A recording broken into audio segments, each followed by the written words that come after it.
चलिए बिना किसी देरी के सीधा आज के इस विश्लेषण में उतरते हैं। आज हमारे सामने एक बेहद जटिल और विस्तृत स्टैंडर्ड ऑपरेटिंग प्रोसीजर है जिसे हम एसओपी भी कहते हैं।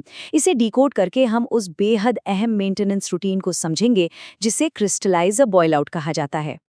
इस पूरी तकनीकी प्रक्रिया को हमने 5 तार्किक चरणों में बांटा है।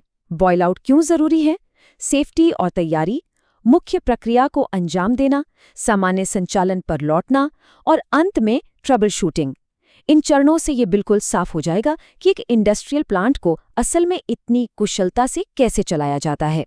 भाग 1, बॉयल आउट क्यों जरूरी है। इस ऑपरेशनल मैनुअल की गहराई में जाने से पहले सबसे बुनियादी सवाल यही उठता है कि आखिर इतने भारी भरकम शटडाउन की नौबत ही क्यों आती है। तो बॉयल आउट असल में इस पूरी कहानी का मुख्य हीरो है। ये कोई साधारण सफाई नहीं है, बल्कि एक ऐसा खास प्रोसेस है जिसे उन जिद्दी ठोस पदार्थों यानी सॉलिड्स की लगातार जमाव से निपटने के लिए बनाया गया है, जो समय के साथ बड़े बड़े इंडस्ट्रियल सिस्टम्स का दम घोट देते हैं। क्रिस्टलाइजर के अंदर जो भी स्केलिंग और सस्पेंडेड सॉलिड्स जमा होते हैं, उन्हें पूरी तरह घोलकर बाहर निकालना ही इसका इकलौता मकसद है। और स्क्रीन पर मौजूद ये अत्यधिक तकनीकी दस्तावेज बिल्कुल सटीक तरीके से दिखाते हैं कि हम आज क्या करने वाले हैं।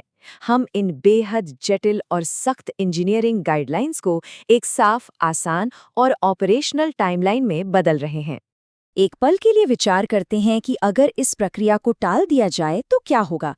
नतीजे सच में विनाशकारी हो सकते हैं।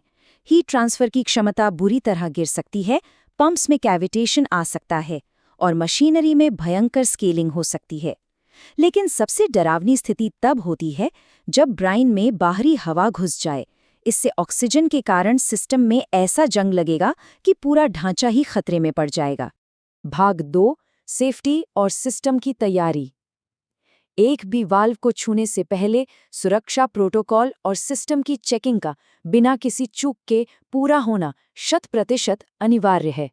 इस लिस्ट में जो बात सबसे ज्यादा ध्यान खींचती है वो है इन सुरक्षा उपकरणों को लेकर जीरो टॉलरेंस की नीति। सेफ्टी हेलमेट से लेकर केमिकल रेजिस्टेंट ग्लव्स और बॉयलर सूट तक, इनके बिना काम करने का सवाल ही नहीं उठता। ये साफ तौर पर इंडस्ट्रियल केमिकल वातावरण की उस गंभीर और खतरनाक वास्तविकता को दिखाता है जहां एक छोटी सी गलती भी भारी पड़ सकती है। बॉयल आउट के दौरान सिस्टम पर जो भयानक दबाव पड़ता है, उसे झेलने के लिए हर एक ऑपरेशनल शर्त का पूरा होना जरूरी है। फ्लैश टैंक का लेवल नॉर्मल हो, सेंट्रीफ्यूज तैयार हो, कंप्रेसर और स्टीम सप्लाई एकदम चालू हालत में हो। इनमें से एक भी चेकबॉक्स अगर छूट गया तो आगे बढ़ने का कोई रास्ता नहीं है। इसका जो मेंटेनेंस शेड्यूल है वो काफ़ी लचीला होता है।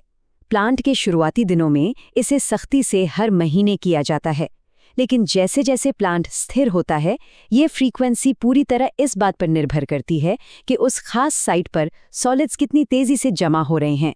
अगर स्केलिंग बहुत ज़्यादा है तो इसे बार बार दोहराना ही पड़ता है। भाग 3, मुख्य प्रक्रिया को अंजाम देना। चलिए अब इस ऑपरेशन के सबसे अहम और नाजुक हिस्से की तरफ बढ़ते हैं, यानी असल शटडाउन और सिस्टम की गहन सफाई।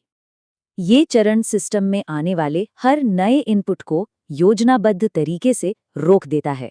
फीड को मैनुअल मोड पर 0% कर दिया जाता है और फ्लैश टैंक के लेवल पर बिना पलक झपकाए लगातार नजर रखी जाती है। मशीनरी को बहुत सुरक्षित तरीके से धीमा किया जाता है ताकि अचानक प्रेशर बदलने से कोई पुर्जा डैमेज न हो जाए।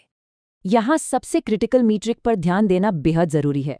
अगर फ्लैश टैंक का लेवल 15 मिनट के अंदर 2% से ज्यादा गिरता है तो फीड फ्लो कंट्रोल वाल्व को धीरे धीरे खोलकर इस गिरावट को रोकना पड़ता है। इस आंकड़े को नजरअंदाज करने का सीधा सा मतलब है भयानक कैविटेशन का खतरा मोल लेना और पंप्स को पूरी तरह से सूखा चला देना, जो सिस्टम के लिए जानलेवा है। सिस्टम को सुरक्षित रूप से रोकने के बाद शुरू होता है रीफिल और रीसर्कुलेट का चरण।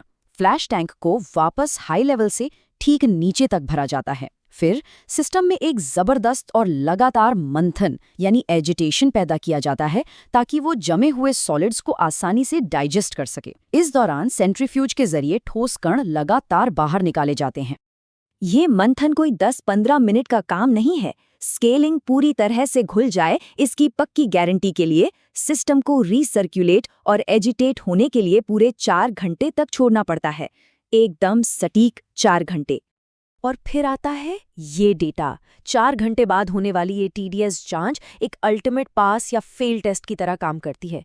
अगर टीडीएस 25% से कम है तो बहुत बढ़िया, सिस्टम नॉर्मल स्टार्टअप के लिए तैयार है। लेकिन अगर ये 25% से ऊपर निकला तो ये पूरी तरह अस्वीकार्य है।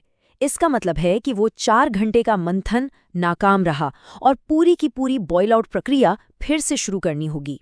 भाग 4, सामान्य संचालन पर लौटना। मान लेते हैं टैंक ने टीडीएस टेस्ट पास कर लिया, लेकिन इसके बाद भी सिस्टम को बस एक स्विच दबाकर चालू नहीं किया जा सकता। इसे एक बेहद नियंत्रित रीस्टार्ट प्रक्रिया से गुजरना ही होगा।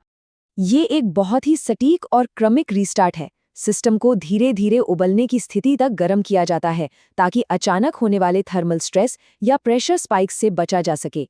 वेपर कंप्रेसर को भी सही प्रेशर पर चालू किया जाता है। थोड़ी सी भी जल्दबाजी की तो मेंटेनेंस में की गई वो सारी मेहनत पल भर में बर्बाद हो सकती है। भाग 5, ट्रबल शूटिंग और गोल्डन रूल्स। सभी प्रक्रियाओं का 100% सही पालन करने के बाद भी प्लांट के अंदर कुछ न कुछ गड़बड़ हो सकती है। इसलिए ट्रबल शूटिंग का ज्ञान होना कोई विकल्प नहीं बल्कि एक अनिवार्यता है। ये टेबल एक बेहतरीन टूल है जो ऑपरेशनल लक्षणों को उनके असली कारणों से जोड़ता है। जैसे अगर लेवल तेजी से गिर रहा है तो वजह अतिरिक्त वाष्पीकरण हो सकती है, उच्च टीडीएस है तो बॉयल आउट अधूरा है। ये ग्रिड प्लांट ऑपरेटर्स को रियल टाइम में प्रोसेस की गड़बड़ियों को पहचानने और उन्हें तुरंत सुलझाने की ताकत देता है। संचालन के ये सुनहरे नियम सुरक्षा की ऐसी सीमाएं तय करते हैं जिन्हें लांघा नहीं जा सकता। वाल्व हमेशा धीरे धीरे ऑपरेट करने हैं, फ्लैश टैंक पर लगातार नजर रखनी है, अचानक वाल्व खोलना या बंद करना, पंपों को सूखा चलाना या अलार्म्स को बाईपास करना सख्त मना है। ये पूरी तरह से एक लगातार सतर्कता का खेल है।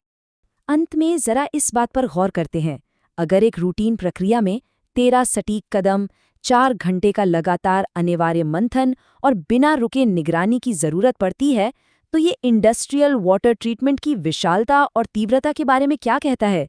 ये हमें सोचने पर मजबूर करता है कि ये भारी भरकम इंडस्ट्रियल सिस्टम्स अंदर से कितने नाजुक होते हैं और सिर्फ एक और महीना सुचारू रूप से चलने के लिए ये इंसानी सटीकता पर किस कदर निर्भर करते हैं।